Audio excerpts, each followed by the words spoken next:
po siya nung bigas na namin na, ay, tumanan ka, kaya mo yan. Tumanan po siya.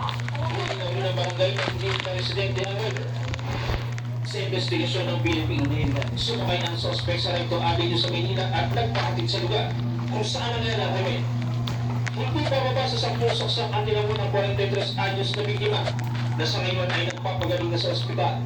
Hindi pa mali ang mga motibo sa krimen. Yun yung ibibisigan natin kung isang ating anong anggulo sila pwede magkaroon ng koneksyon o yung kanyang motibo para gawin yung mga bakit all efforts ng Station 1 to si PD ay andito lang doon sa pagpalot sa kaso na ito. Sintihan, para sa mata, ang agila, matapos, matapos. Nasa 120 na college na po ako ngayon eh. Hindi mo nga eh, natapos ba tayo?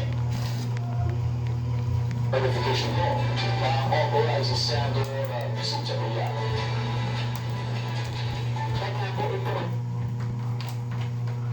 Pumanaw na si Pope Francis, tumagsana yung mga nandirito. Marami nang nagdarasal. Once upon a time, princess.